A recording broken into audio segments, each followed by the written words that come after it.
Então vamos iniciar a aula de hoje, né? Onde a gente vai começar o assunto agora de análise de esforços em vigas, né? Que é o último assunto aí que a gente vai ver no semestre.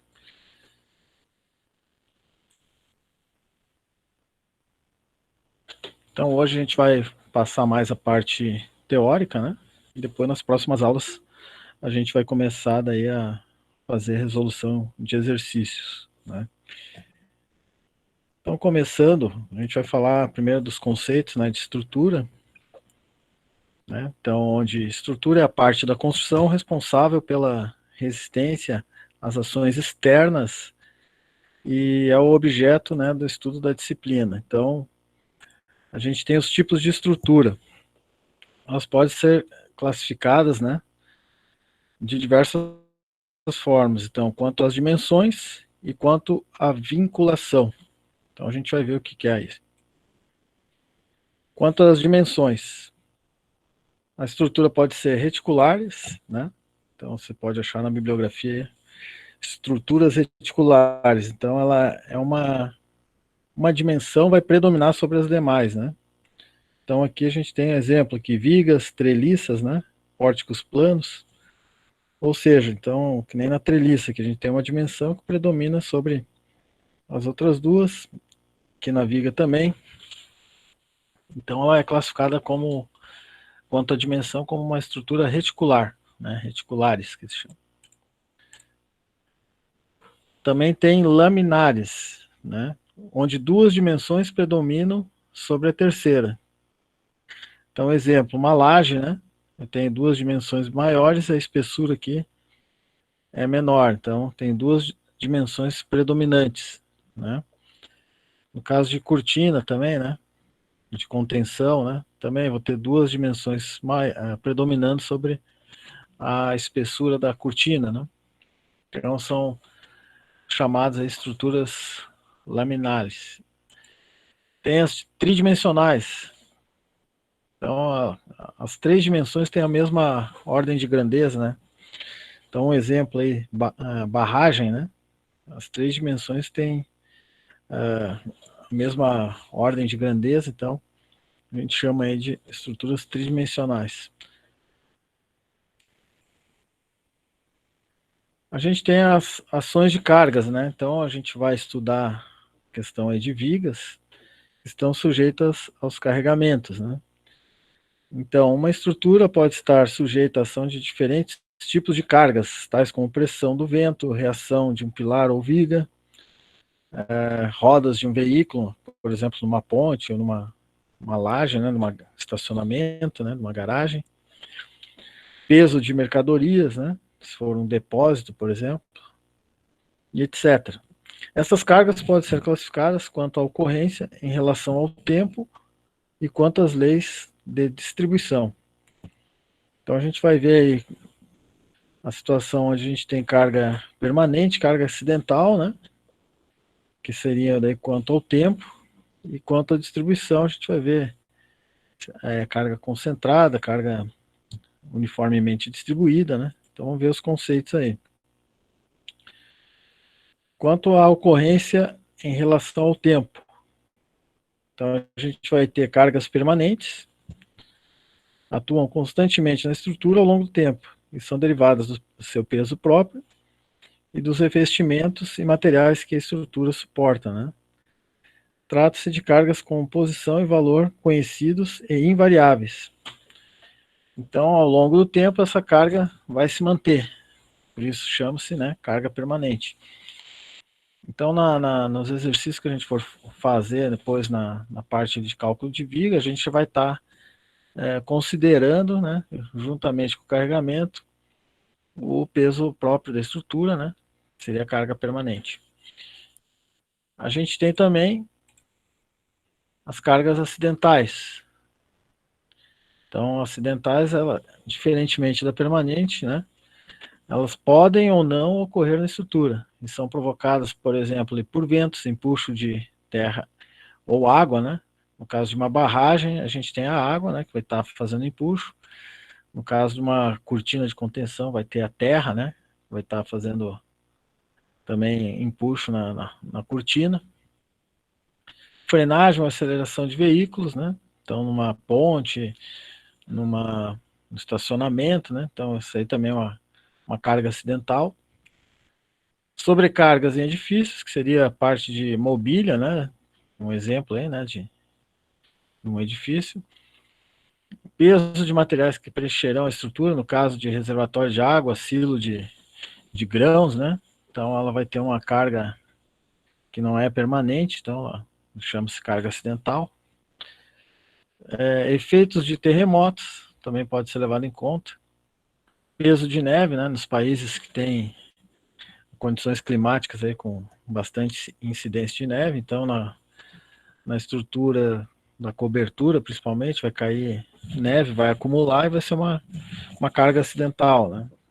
Não vai estar permanentemente atuando na estrutura. Mas na hora do dimensionamento tem que ser levado em conta essas situações.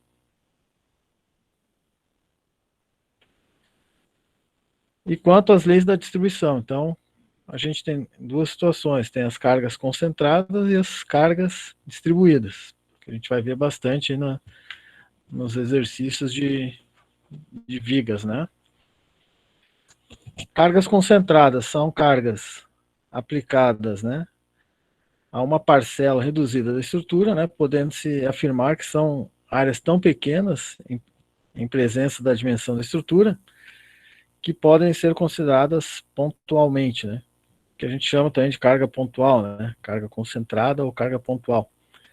Então, por exemplo, carga em cima de uma viga, né? Então, se eu tiver um pilar nascendo na viga, ou uma viga apoiando em outra viga, né? Também é uma carga pontual, né? Carga concentrada.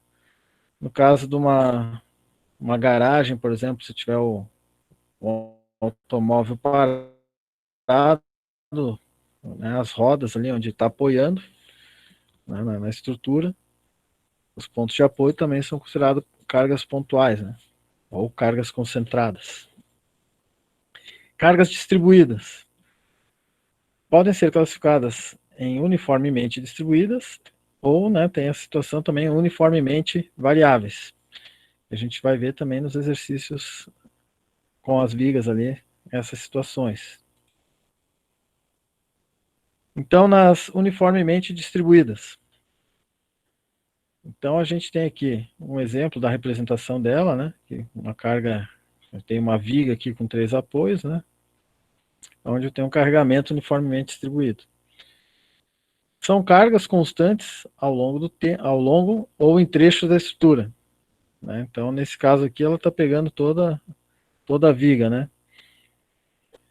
Então, por exemplo, é uma carga uniformemente distribuída. O peso próprio, né, da viga, por exemplo, peso de uma parede sobre a viga,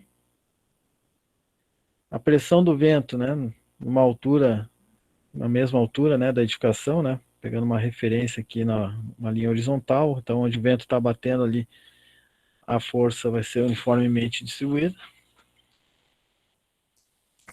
e etc. Então são situações onde ela não vai variar ao longo do tempo e se mantém constante, né. Então aqui a gente vê ela representada aqui como um retângulo, né, ela é constante ao longo da viga.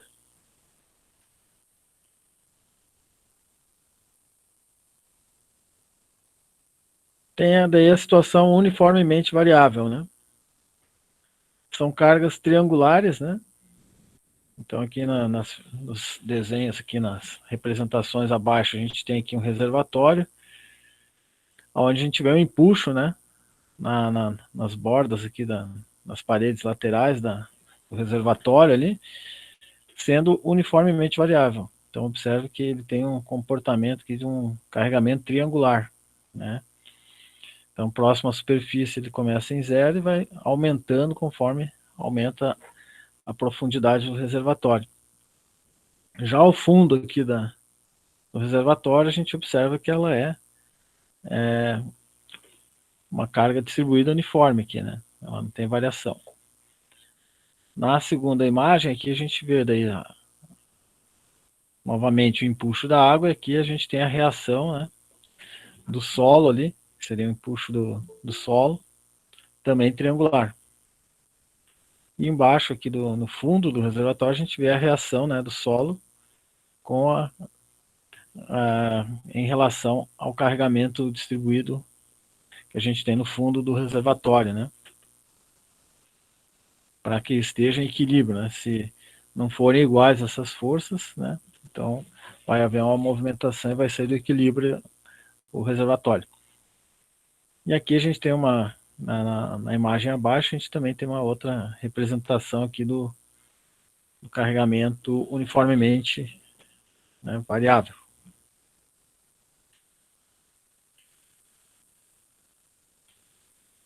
Olhamos os tipos de carregamento, agora a gente vai ver os vínculos, né? Que a gente pode ouvir aí na bibliografia ser chamado de vínculos ou apoios, né?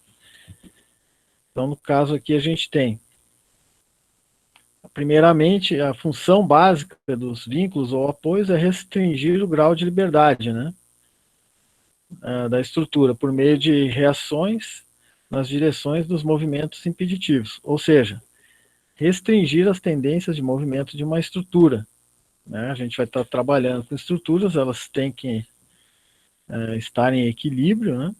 Então, os vínculos ou apoios são os pontos onde a gente vai restringir aí essa movimentação da estrutura, né? Ou seja, o grau de liberdade ali, tá em negrito ali. Os vínculos têm a função física de ligar elementos que compõem a estrutura, além da função estática, né, de transmitir as cargas ou forças. Então o elemento vai receber, né, vai travar a estrutura, né, vai impedir o grau de liberdade e também vai fazer a transmissão desses forças, né, de forma que a gente, né, por exemplo, você pega uma estrutura de um edifício, né, então você vai ter transmissão dos esforços, que é onde vai resultar na carga de fundação, né.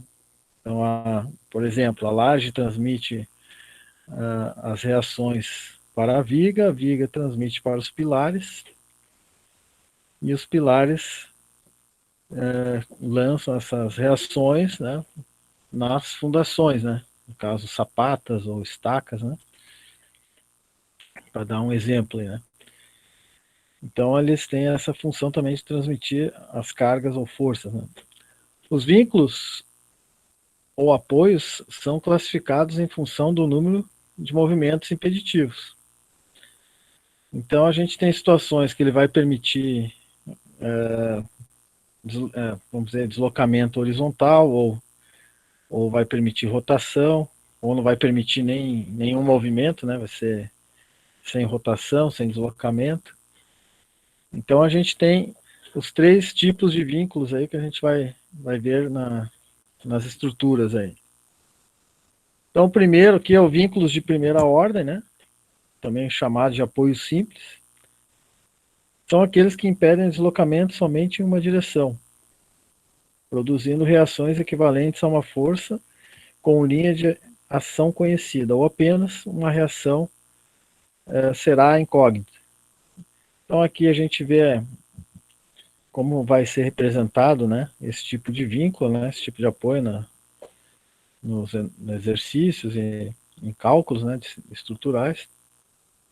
Então a gente tem aqui na esquerda, né, então você vê ele tem a viga ali apoiada num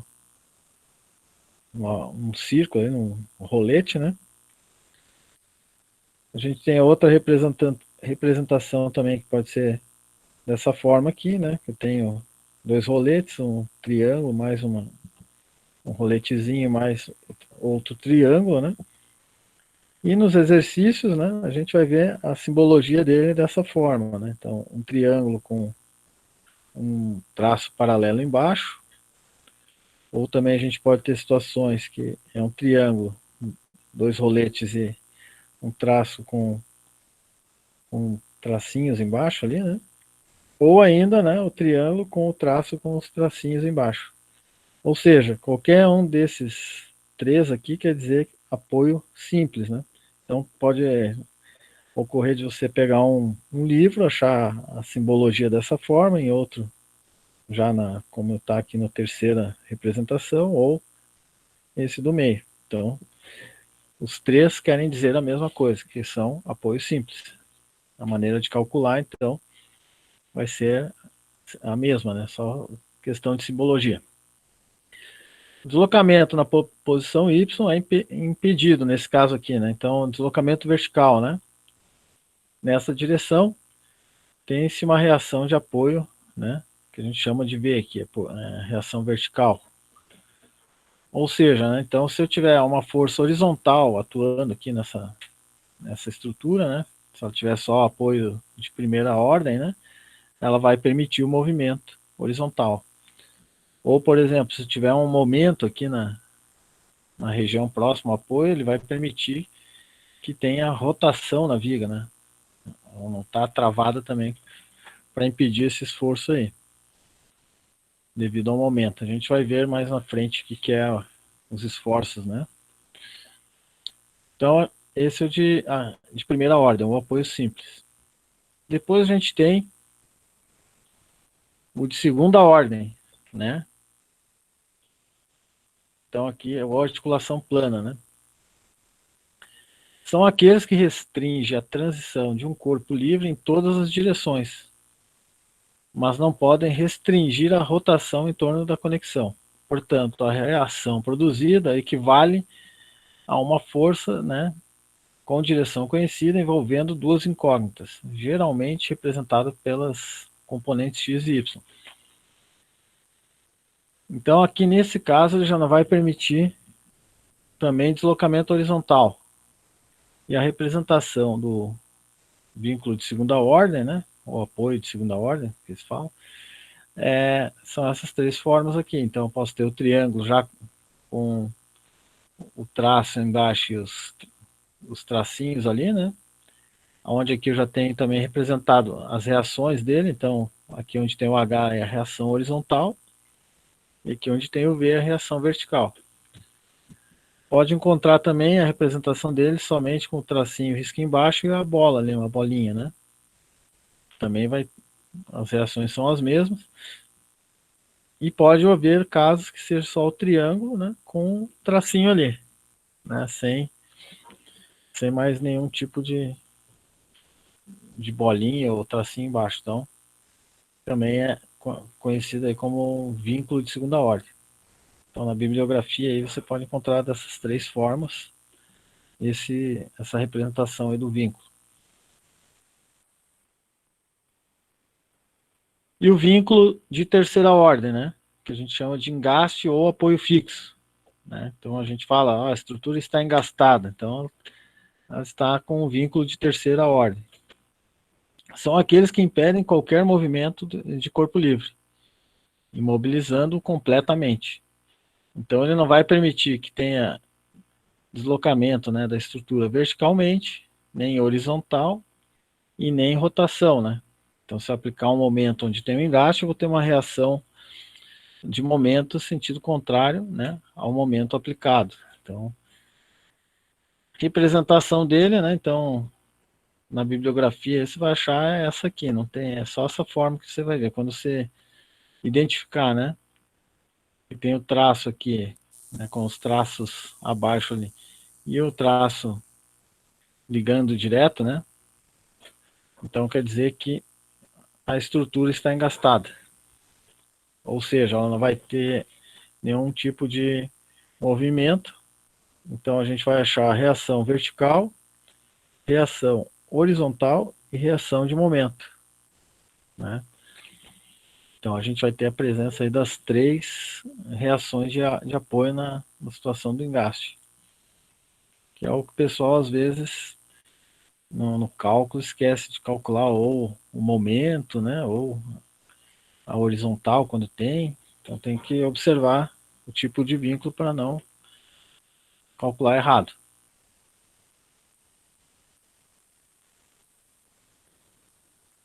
Então ali uma observação, né, os vínculos podem ser chamados de primeira, de segunda e de terceira ordem, né, ou classe. Também tem lugar que chama primeira, segunda ou terceira classe. Ou também pode ser chamado de primeiro, segundo, terceiro gênero, né? Ou primeiro, segundo, terceiro tipo. Então, essas denominações querem dizer a mesma coisa, né? Então, vai do autor do livro ou de quem está fazendo a análise da estrutura, usar a terminologia que achar mais pertinente aí. Mas querem dizer a mesma coisa.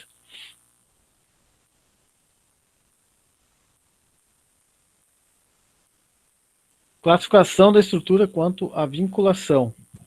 Então a gente está aqui na resistência 1, a gente vai ver a isostática e hipostática. E ainda na resistência 2 a gente vai ver hiperestática, né? Então, o que é cada uma? Então a primeira ali, isostática, tem o número necessário de vínculos para impedir o deslocamento. Bastam as equações fundamentais da estática para determinar as suas reações de apoio, né?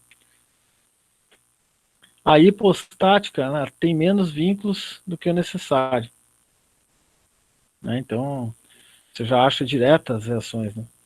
A isostática ainda você tem que fazer um sisteminha de equação ali, vai ter duas incógnitas com duas variáveis, né? De tu acha.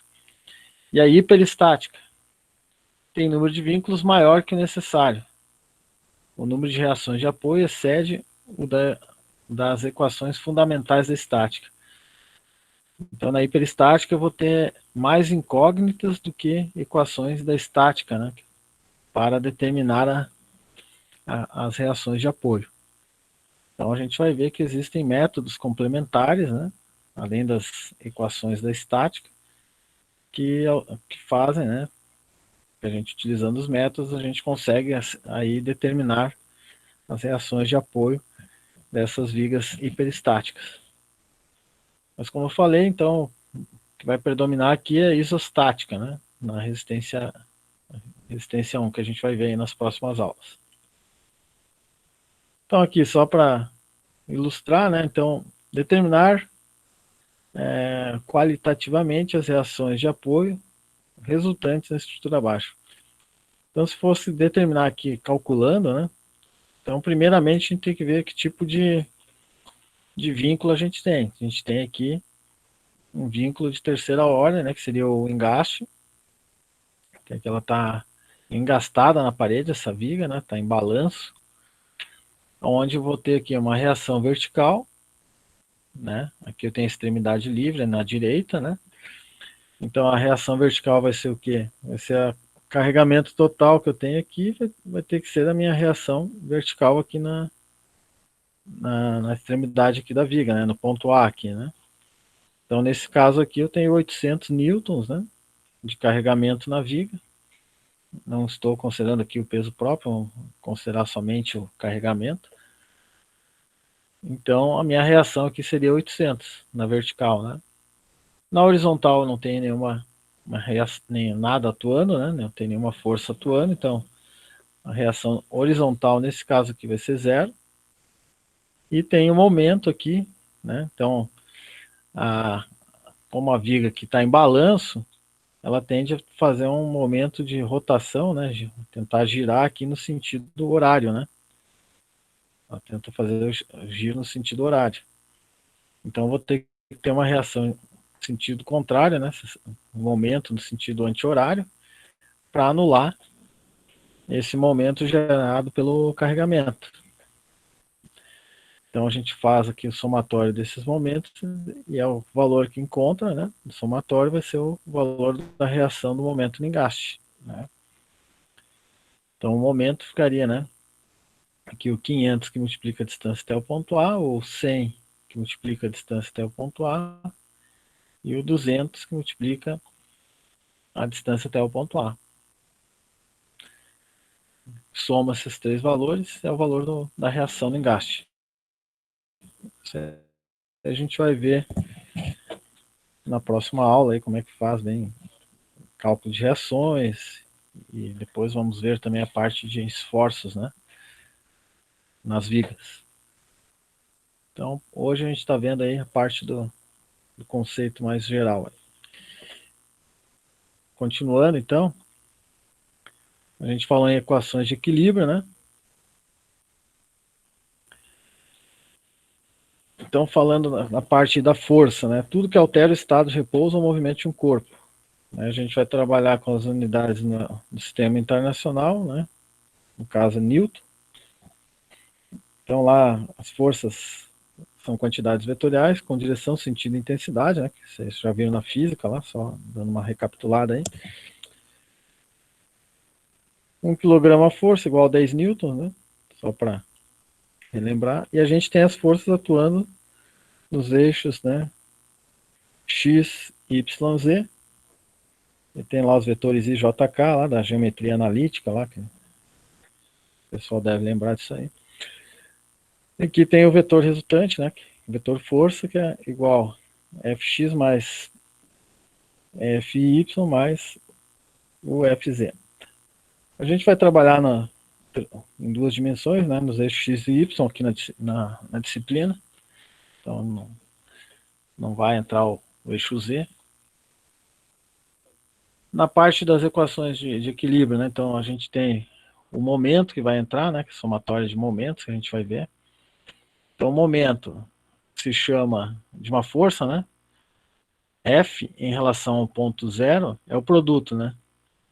Entre a força, né, que multiplica a distância. Então aqui eu fiz momento igual distância zero até o ponto M ali, né? Então distância que multiplica a força F, está representada ali pelo vetor, né? A unidade daí é Newton que multiplica metro no sistema internacional. Então é sempre uma unidade de força que multiplica uma unidade de comprimento, né, de medida. Então Newton vezes metro no sistema internacional. Então o momento também ele vai estar com quantidades vetoriais, né, com direção, sentido e intensidade. Então, como eu falei, a gente vai trabalhar com os eixos X e Y, né? Vamos trabalhar bidimensional, né? Nós vamos entrar na terceira dimensão ali, que seria o Z.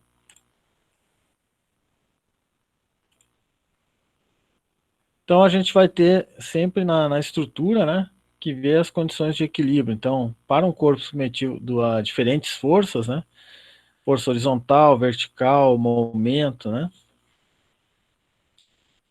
Para ele estar em equilíbrio, é necessário que as forças não provoquem, né, tendência à rotação e translação, né? Então,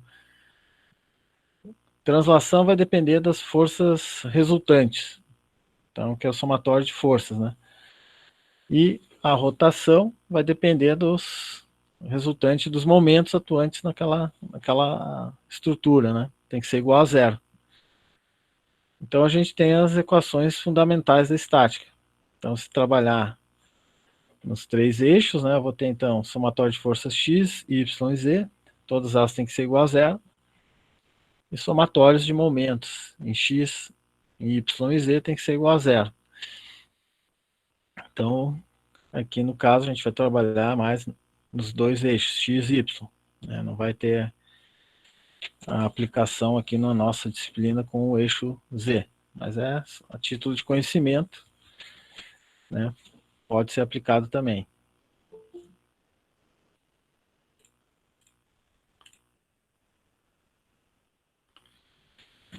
Então, quando a estrutura é sujeita a um carregamento, né, a gente viu que surgem esforços internos, né? A gente estava olhando até no começo do semestre, a parte de esforços de tensões, né?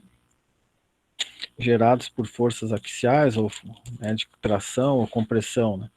Da mesma forma, a gente vai ter também esforços oriundos aí devido, esforços internos, né? Oriundos da ação do carregamento que a estrutura está sendo submetida, né? Então aqui a gente vê uma seção aqui que a gente pegou da estrutura e seccionou, né? Aonde que está representado, né? Forças, né, internas aqui no caso, forças axiais aqui e forças de momento, né? Então aqui a gente vê que elas estão em sentido contrário aos vetores, né? Que eles têm que se anular, né, para que a estrutura esteja em equilíbrio, né?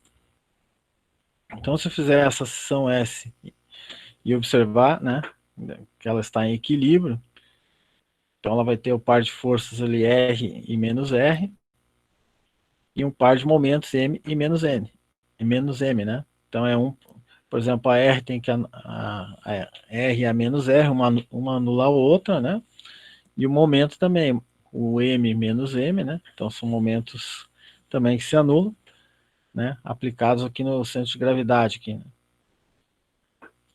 Então as resultantes das forças atuantes, a direita e a esquerda da seção tem que se anular. Ou seja, né, se não tiver equilíbrio, né, a estrutura vai ter movimento, vai sair da estática e pode ter o colapso. Então, o conceito é esse. Então, internamente, os esforços têm que estar se anulando ponto a ponto, né, a fim de garantir a estabilidade da estrutura. Né? A gente não vai ter, não vai sair do equilíbrio, né. Então, fazendo ali, né, decompondo a força resultante e o momento em duas componentes perpendiculares uma à outra, né. A gente tem aqui, então, aquela força R, se eu decompor ela, né, eu vou ter uma força aqui no eixo Y, que a gente chamou de vetor Q, e uma força no eixo X, que eu chamei de vetor N, onde meu N é a força normal, né, que ela é perpendicular à seção S, que é o que a gente estava vendo no começo do semestre, que é a força, pode ser tração ou compressão, né, uma força axial, que ela é perpendicular à seção, e temos a força Q, que é o esforço cortante, que é perpendicular à seção transversal, que a gente viu também nas últimas aulas ali, a parte de cisalhamento, né? Da mesma forma para o vetor do momento ali, então a gente decompõe, então acha as duas componentes em x e y, onde em x é o momento torsor, que é perpendicular à seção, e na vertical, aqui no eixo y, a gente tem o momento fletor, né? Que ele vai estar pertencente à seção S aqui, é onde vai, é o esforço que vai fazer a flexão da viga, né? Que a gente vai ver os diagramas ali. Então, na parte de vigas, a gente vai analisar os momentos, os diagramas de momento fletor e também o de esforço cortante, que é o cisalhamento, né? Que é as ações aí onde podem, no caso das vigas, né, a estrutura ter algum colapso.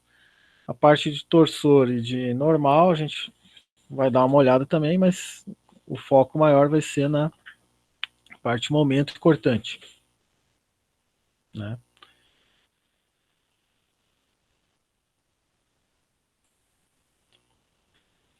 A gente tem o esforço normal, que a gente comentou ali no slide anterior, então é a soma algébrica de todos os componentes na direção normal à seção, de todas as forças atuantes de um dos lados da seção. Por convenção, né, o esforço normal positivo determina tração e negativo compressão, que é o que a gente tinha visto lá também na parte lá da lei de Hooke, né? Tração positivo, compressão negativo. A tração quando a peça tem o alongamento, né? Então a gente está vendo aqui o tracejado, né? Está aumentando a dimensão da peça, e na compressão, encurtamento da peça, né? Esforço cortante. Então ele é a soma vetorial das componentes sobre o plano da seção das forças situadas de um mesmo lado da seção. Por convenção, as projeções que se orientam no sentido dos eixos serão positivos e nos sentidos opostos negativos. Então aqui o cortante, olhando a projeção dele aqui, né, QY, né, e tem lá no lado direito aqui também tem um QY, então aqui no lado direito, né, tá para cima, então ele é positivo, cortante, né, e aqui na esquerda ele é negativo, né, é isso que está dizendo as projeções aí. Então por hoje, eu acho que vamos terminando aqui o último slide já, eu acho, deixa eu ver, não, 18, né. A gente tem a análise do momento fletor, que é a soma vetorial das componentes dos momentos atuantes sobre a seção, situados de um mesmo lado da seção. Ou seja, né, então, se eu tiver um carregamento, vamos dizer, atuando, empurrando para cima, né, a estrutura, né, da viga, né, na parte onde ela vai alongar, a gente vai ter a tração, e na parte inferior aqui ao eixo do centro de gravidade da peça ali, a gente vai ter a compressão, né? Então, aqui a gente tem o vetor do momento aqui na esquerda, né, fazendo a projeção em x e y, né, aonde fazendo seccionamento internamente, os momentos têm que se anularem, né? Então, o momento olhando pela direita e pela esquerda, a seção tem que se anular. No caso do momento fletor, sinal positivo ou negativo é irrelevante. O importante é determinar seu módulo, né, e verificar onde ocorre a compressão e a tração. Então, basicamente, na análise da estrutura, a gente tem que visualizar onde estão os esforços, né? Então, aqui no caso da esquerda, aqui, né, a área vermelha estou tracionando, e a área azul está sendo comprimida. Já na direita aqui, ó, então, parte inferior compressão, parte superior tração. Então, nos diagramas de momento, a gente vai visualizar bem certinho onde tem tração e compressão na viga, né? Isso aí é importante para fazer daí o dimensionamento da viga e também, no caso de vigas de concreto armado, né? Fazer o dimensionamento da armadura do concreto, né? No caso de estrutura metálica, você vai dimensionar o perfil, né, de aço ali, que será usado para resistir aos esforços, né? Então, por isso que é importante, primeiramente, determinar os esforços que estão ocorrendo na viga, né, para fazer o seu dimensionamento.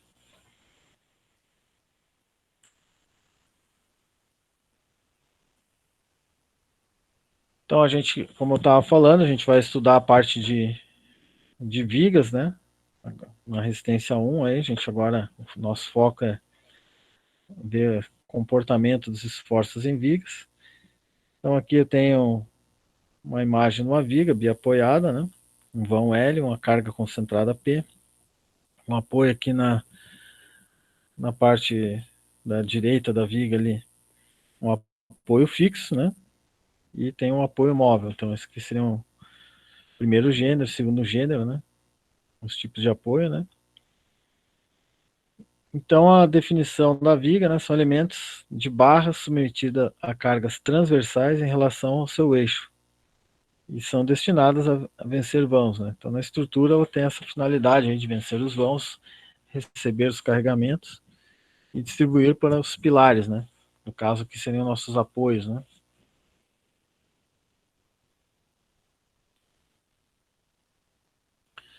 A gente falou lá dos tipos de carregamento, das cargas distribuídas, né, que elas são por unidade de comprimento. Comentamos também da carga uniformemente distribuída. Então, para o cálculo, né, quando a gente for calcular as vigas ali, quando eu tiver uma carga uniformemente distribuída, ela vai ser representada por uma forma retangular, né? Então ela não vai ter variação aonde ela está sendo aplicada. Então aqui no caso eu chamei de um carregamento Q, atuando numa região A da viga, né? Aonde a gente vai determinar uma carga equivalente, né? Referente a esse carregamento uniformemente distribuído.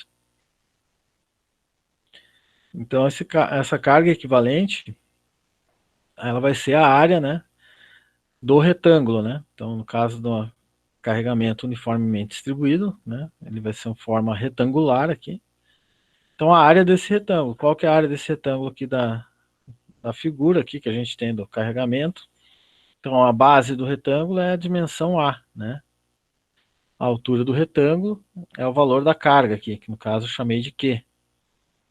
Então a área vai ser o Q que multiplica o A, né? A área do retângulo. Onde vai ser aplicada essa carga equivalente, né? Então tá aqui, ó, o ponto de aplicação da carga equivalente é o centro de gravidade do retângulo, ou seja, a dimensão, né, x igual a sobre 2. Né? Então, essa dimensão aqui é o ponto de aplicação. Como é retângulo, o centro de gravidade do retângulo é bem no meio, né? Eu pego a dimensão A aqui e divido por 2, vai estar bem no meio da carga aqui. Então, repetindo, então, vou me deparar com a carga distribuída, vou ter que transformar numa carga equivalente. No caso do carregamento uniformemente distribuído, vai ser a área do retângulo formado, onde a dimensão do retângulo vai ser dada. A altura do retângulo é o valor da carga. E a base do retângulo é a região onde está ocorrendo, né, a medida onde está o carregamento, atuando, né. E o carregamento, a unidade de medida que é dada ali, né, então vai ser uma unidade de carga por uma unidade de comprimento, né. Então pode ser tonelada força por metro, quilograma força por metro, quilonewton por metro. Então a gente vai trabalhar o sistema internacional, né? Então vai ser newton por metro, né? Ou quilonewton metro, a unidade que a gente vai estar utilizando aí. Então essa situação aqui para carga equivalente, no caso do carregamento uniformemente distribuído, né? A gente viu que tem no carregamento distribuído tem mais, além dessa situação, a gente vai ter o variável lá, né? Então vamos ver lá. Então a carregamento agora é distribuída variável, né? Que a gente viu lá que era triangular, né?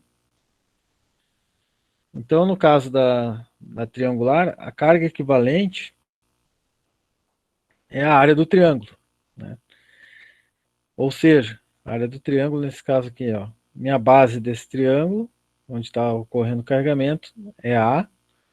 A altura do triângulo é o valor da carga, no caso Q, né? Tá literal aqui.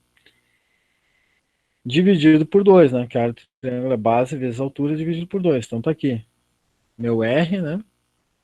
Que é a carga equivalente, é igual Q vezes A dividido por 2, a área do triângulo. E é aplicada no centro de gravidade do triângulo. O centro de gravidade do triângulo é dado, né? Isso é tabelado. Então tem duas cotas que eu posso localizar aqui. Eu posso, em relação aqui à extremidade onde tem o ângulo agudo ali, né? Do triângulo, eu chamei de x', ou em relação ao ângulo reto aqui do triângulo retângulo, né? Que eu chamei de x'. Então, em relação ao ângulo agudo ali, né? X' vai ser igual, então, a 2/3 que multiplica o valor da base, né? Então, no caso, minha base é A, então fica 2/3 de A, né? Essa distância aqui da extremidade da esquerda até o centro de gravidade do triângulo. Ali vai ser o ponto de aplicação da minha carga equivalente. Ou, se eu quiser calcular em relação ao ângulo reto aqui do triângulo retângulo, então x' igual a dimensão A dividido por 3, né? 1/3 de A. Então isso aí vai ser importante, né? Saber fazer saber onde está o ponto de aplicação da carga equivalente, para fazer principalmente cálculo dos momentos, né? Momento fletor, né? Somatório de momentos. Então você tem que saber qual a distância que você vai utilizar, né? Onde está aplicada a carga equivalente para fazer um momento em relação a um determinado ponto. Também temos um carregamento que pode ocorrer trapezoidal, também é uma carga variável, né? Onde o valor da carga equivalente à área do trapézio, né? Então tem aqui o trapézio, a área é base menor mais base maior, multiplica a altura, no caso aqui é o A, né? Dividido por 2 aqui. Então aqui base menor, base maior, divide por 2, multiplica a altura aqui. Então aqui é o valor da carga, né? no caso chamei P. Lá no final, como variou, a carga já é diferente, então eu chamei de Q. E onde a altura do trapézio aqui no caso é onde está atuando o carregamento, chamamos aí de A, né? E a carga equivalente ela vai estar aplicada no centro de gravidade do trapézio, né? Então, pegando como referência aqui o lado onde tem a altura menor aqui, né? Onde está a força P, a gente chamou de X ali, onde o centro de gravidade do trapézio é dado por A sobre 3, que multiplica 2P mais Q, dividido por P mais Q. Então, A sobre 3, então é a base dividido por 3, que multiplica a altura menor, que seria a carga menor aqui, que multiplica 2, mais a carga maior Q, dividido por P mais Q. E a referência dessa distância é sempre no lado onde eu tenho a carga menor, né, ou a altura menor. Aí a gente consegue determinar o cálculo do momento, né? Ou se preferir, né, também dá para fazer, no caso de figura trapezoidal, a gente pode separar em dois carregamentos. Eu posso considerar um retângulo aqui, né? Puxo essa altura paralela aqui, P, né? Aonde eu vou ter depois um triângulo que vai ter a altura, né? Q menos P, né? Daí vai ficar só com um pedaço ali. Daí eu vou ter dois centros de gravidade. Vou ter um do triângulo e um do retângulo. Vou ter duas cargas equivalentes, né? Então dá para fazer dessa forma ou aplicar direto a fórmula do trapézio, né?